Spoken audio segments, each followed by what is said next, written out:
On this episode, I talk about the edge or the center, selling cats, and jabs and right hooks.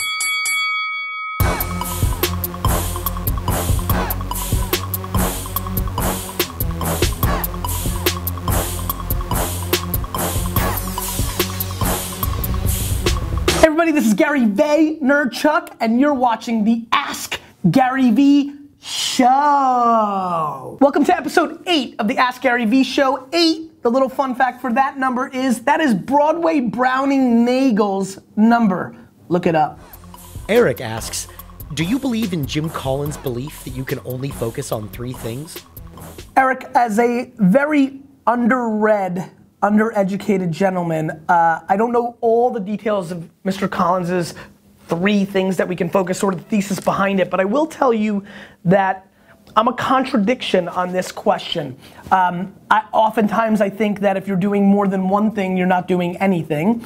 And so when I focus on building businesses, I try to focus on one core thing, but look at me right now. I've never been busier in my life, and I've decided to start another video show. Here's my theory. Focus on one thing and make that 80 to 90% of your nut, and then have 20%, 10 to 20% of complete and utter chaos, trying things, probably losing because you're not focused on them, but it keeps life spicy and interesting. That's what works for me. The truth is, I have a feeling this works very differently for everyone. Corey asks, what's the best way to grow a following or a community from nothing? Corey, this is easy for me to answer since I've done it a couple of times, and the real answer is content and context. My belief is the best way to build a following right now is to put out daily, if you can, content and get as close to that as possible, right? And so every day, put out your picture or your drawing on your Snapchat that you blast out, or your Instagram photos, or your video show, or whatever you may be doing, your written blog, every day. You know, 6 days is better than 5 days, and 5 days is better than 4 days, and 4 days is better than 3 days, and 2 days is better than 1 day a week. But if you're doing it 1 or 2 or 3 days a week, are you really doing it? And so pumping out hardcore content and then engaging. I'm gonna ask a question of the day today, and hopefully after I get home at 11:30, 12 tonight, I'm gonna go into the comments and reply to some of those answers, creating context. You've empowered me by watching my show. I've then jumped back in to answer your question of the day answer, showing you that I appreciate you. We've created a deeper context, just like when I reply to you, or I answer your email, or some of the cyber dusts I've done in the last 24 hours. It's about content and context. Building a community takes work.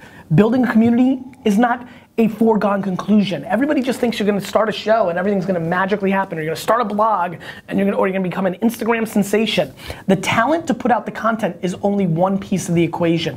1% of the magic 1% get it just by the content push out, but for the rest of us chaps and chapettes, we've got to put in the work into the community and care back to the time they've allocated. The fact that people are spending 10 minutes to watch this in your ridiculously busy world is something I will never, ever take for granted. John asks, tea or coffee or wine? John, the answer these days is water. But, you know, overall, you know, it's funny. I would say tea, and it's wine. It's wine. Out of those beverages, now root beer would have been more interesting, but I would say it goes wine, tea, coffee. Eric asks, as a business leader, what's the one thing that keeps you up at night? Eric, this is interesting. I promised myself when I started this show that I would go really direct, right? I mean, I already have the benefit of Steve picking the questions, so meaning that, you know, there's no reason not to go direct and honest on these. This is gonna be a little bit of a douchey answer, so D-Rock, I know you know how to edit. Can you create a little douche alert thing here? I need to get some sirens going. This is gonna be a little bit of a douchey answer, but it's the truth. As a business leader, the one thing that I most worry about every day is my health. Because the truth is, if I am healthy, I am completely unscared of any of the landscape or shifts, definitely the competition, internal issue. Like, I feel like I'm in complete control. There's no place in the world that I feel more completely and utterly in control than running a business. Daniel asks, center or edge? Daniel, edge. Bill asks, what's the best way for a right hook to seem like a jab? Bill, am I happy with you?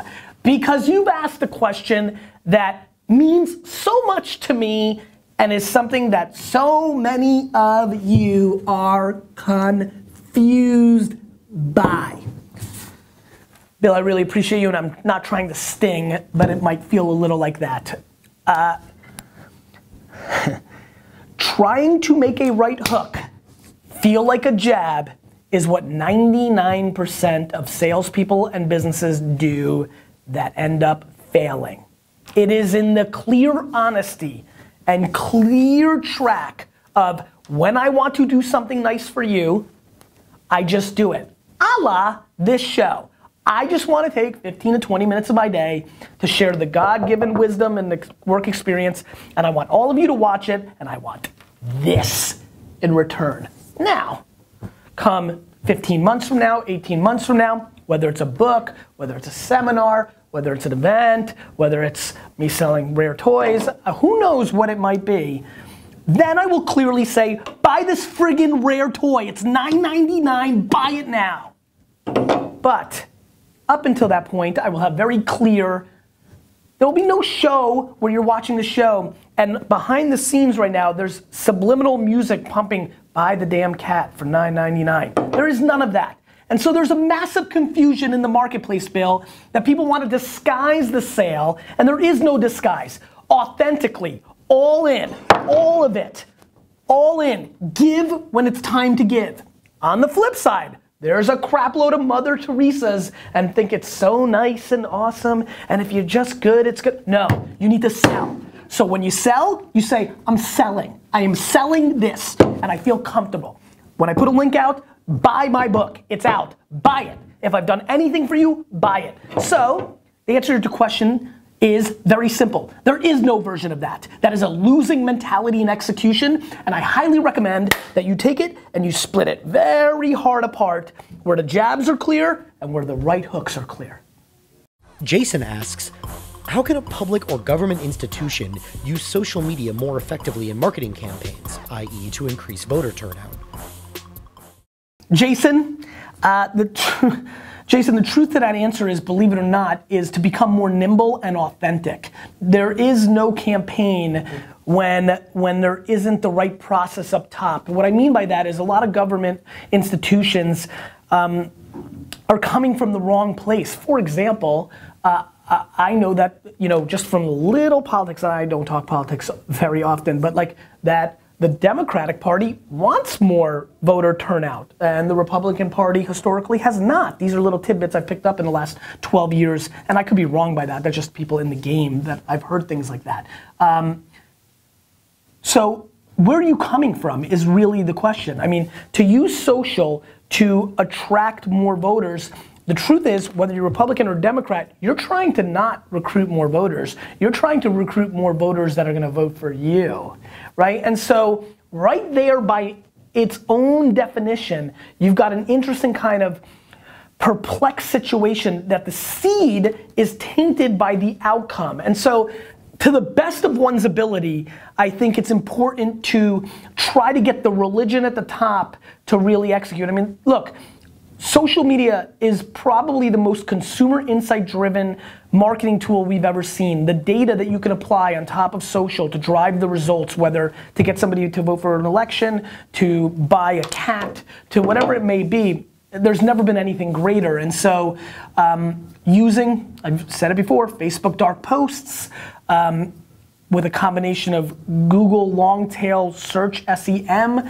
can get you very, very, very far. Guys, thank you so much for watching episode 8. I really appreciate that. And I'm gonna leave you with this phenomenal question of the day.